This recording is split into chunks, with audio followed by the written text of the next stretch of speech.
Hi there, this is Aluna Michaels, Esoteric Astrologer, and I'm here today to talk to you about the esoteric meaning of Taurus. Excuse me.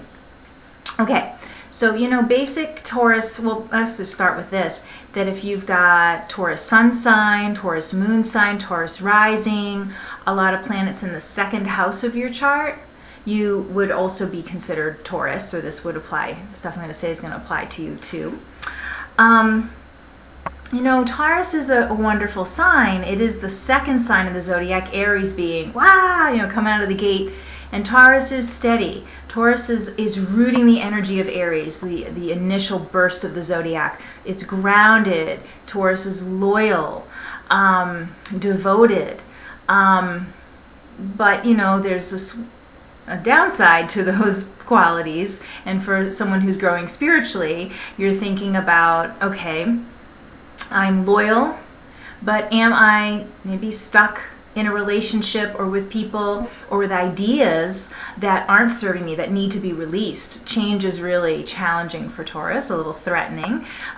So one of your spiritual steps, Taurus people, is learning to let go of what's outmoded, what isn't helping you evolve anymore, what's just keeping you stuck and overly comfortable, because a lot of spiritual growth isn't comfortable in the sense of changing and looking at yourself and things like that, and Taurus can feel threatened by that. Doesn't mean everything in the past is wrong, Taurus. It's like it was right for that time, and Taurus needs to know when to let go and create a new base, a new foundation. The steps are going higher, more evolved, but there's always a step, a steady spot. But Taurus is that fear of, moving from one to the next can be a challenge. So learning to do that. The loyalty can also come down to needing forgiveness. You can be loyal to negative feelings and to be able to let go of the past, to let go of who you've been, what you've done, what other people have done, and be able to view other people as well as yourself as evolving, that they did this at this point, but maybe they've grown and they're not going to do it that way or be that way. Sometimes they are, and you need to move on. But to be able to use your meditation skills and say, is this a relationship I need to let go of? Or is this an idea of that person I need to let go of? To see, can they be different? Have they changed? Can we change the way we interact? Because also as a Taurus, you can get stuck in patterns of relating. And that pattern needs to be let go of to be able to have the whole relationship go forward, as well as you and the other person or other people involved. Another thing is Taurus, you can get really into, because Taurus represents safety and material things. That can be money or just stuff, when you're a Taurus and you're spiritually evolving Taurus and you get really into your stuff and, don't touch my things and, I'm in my kind of lower self, or what do I need to look at here? Because the idea for Taurus is to think about the spiritual energy of the material, whether that's the soul in your body that's growing, not just your body.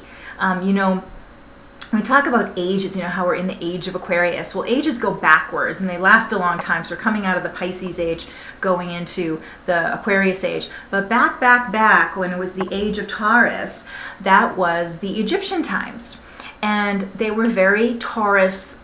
The concepts are very Taurus in the sense, like, say, when, the king died or the pharaoh died, you killed your servants and took them with you, and, of course they buried with all their stuff, and maybe some Taurus people would laugh and think, yeah, I want to die and have all my stuff and my computer and my car and my whatever, my boyfriend, or taking it all with you, And so that idea for Taurus that it's not the stuff itself, it's the spiritual energy of the thing, and to be able to let go of money and let it flow freely, not be so hung up on things, and to see what's the message behind that, what's the spiritual concept behind the thing, and don't get stuck on the thing. So that can come down to needing to throw things away in your house regularly, the basement, the closet, the stuff you never wear that sits in the closet, the drawers, all that goes. Challenge yourself to release old things, and again, old thoughts and old concepts. Keep harping on that, sorry. On an esoteric level, Taurus represents the lower part of Taurus, of where you're kind of why you'd be a Taurus person in this life, is transferring or transmuting the energy of desire into aspiration. And desire, tends to be more selfish. I want, I need, or this illusion of it's going to make me safe, because Taurus needs to be safe. But to change that into, and generally the desire is self-oriented, I want it, as opposed to aspiration, which is more what's best for the group. And that can be your family, and not to the sense that you're people-pleasing and all this kind of stuff, but when you're in your lower self, not a lot of your soul really shines out. It's just you're in that bunker mentality, And when you're into that aspiration of not the desire of the personality, but what does the soul want? And the soul will be able to see the needs of others, and so everybody gets moved ahead in the best way. So it's not like, oh, I don't get to have my needs met and everyone else does. It's not like that. It's because that might be challenging other people around you, part of being in that sense of being in the aspiring rather than desiring. In my book, The Labors of Hercules, or not my book, the book I have here, The Labors of Hercules by Alice Bailey, part of the myth that they talk about in there is about Hercules riding the bull and not slaughtering this bull, but riding it and taming it, and riding, controlling, and mastering the bull.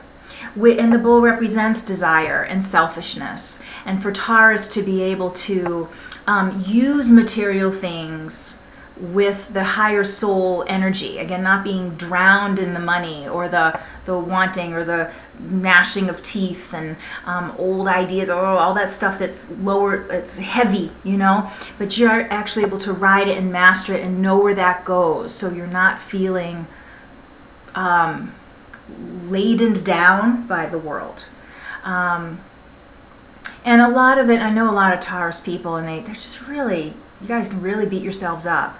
So again, being able to master that desire to hurt yourself, teach yourself a lesson, or whatever you're thinking, and it could be a subconscious set of thoughts, but to be able to master that and say, this is doing nobody any good, least of all you or your soul. Again, you're clouding off your soul.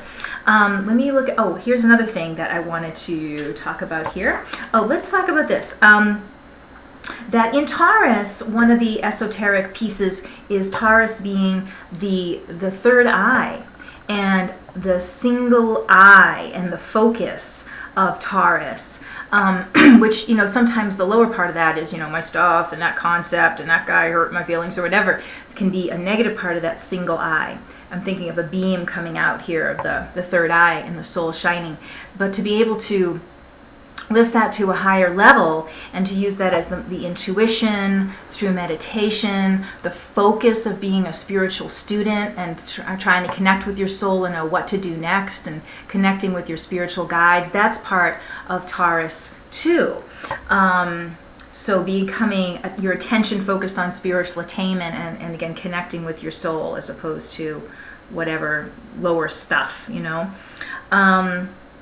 This is interesting. These things I'm reading for are from the book Esoteric Astrology that were gathered throughout the book about Taurus. Taurus forges the instruments of constructive living or of destruction. It forges the chains that bind or creates the key that unlocks the mystery of life. And I think that's part of that concept of wanting to be free from what's holding you back and being able to release what's holding you back and notice it's holding you back, because it's like, I'm comfortable, Well, maybe not so much. The soul's uncomfortable. The personality might be comfortable, if you get what I mean there. And talking about here that idea about stubbornness versus the tenaciousness of the spiritual student, Taurus demonstrates as desire in the lower part of Taurus, and as will or directed purpose in the spiritual student. So it's a different sort of ferocity, that's coming out. And then Taurus manifests as stubbornness in the lower Taurus, or as a highly intelligently expressed will, which is motivated by love in the advanced spiritual student.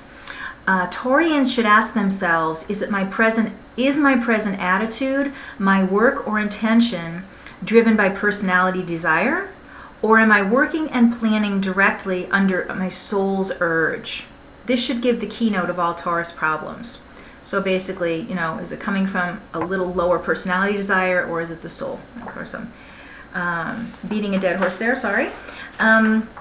And one of the other things that was in the Esoteric Astrology book to share with you is that body part Taurus represents, we're talking about the third eye being sort of a mystical thing, but the physical body, the throat is Taurus.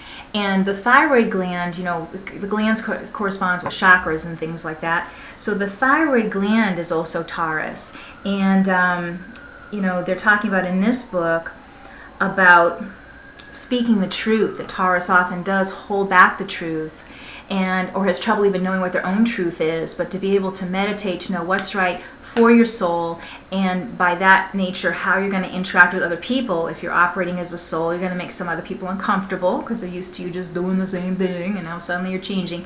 But to raise that energy to the throat, to speak the truth, to the thyroid gland is about energy and making things happen. When you have a lot of thyroid hormone, you're active, and when you don't, you're a bump on a log. So it's to activate, not just think it and then say it, but actually act on it, and having that courage to make the changes once you've spoken that truth.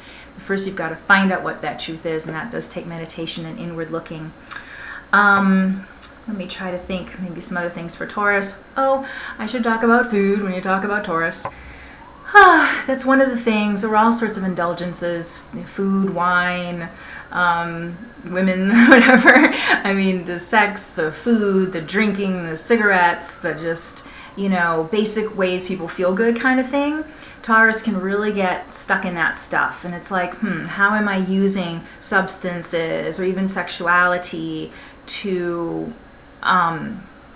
buffer some emotions, or just distract you from things. Not that, and Taurus should enjoy all those things. To know that it's your soul enjoying it, not that it's something that's ruling you. Again, you go back to the idea of riding the bull as opposed to, trampled underneath the bull and dragged around by it. The appetites for food and sexuality and stuff, and seeing it as how is this impacting everyone around me? Am I healthy? Am I connecting with my sexuality? Am I, eating foods that make me feel good and interact with people well and all that?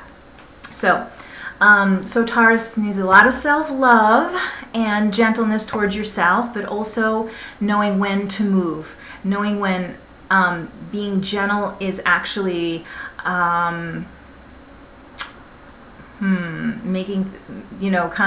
making things too easy for yourself so you don't move. That's not a true gentleness or a true loving. Sometimes you need to motivate yourself out of those ruts, and to know that there's always the next safe spot that you're landing on. And that spot will then, even though it's new at first, is going to become feeling more steady, more secure, and this is my new spot. And then you'll have to move again because it's all about moving, but knowing that everywhere you move is your home, is your space, is your safety. Any other questions, please contact me at alunamichaels.com or through the YouTube. And enjoy your days being Taurus.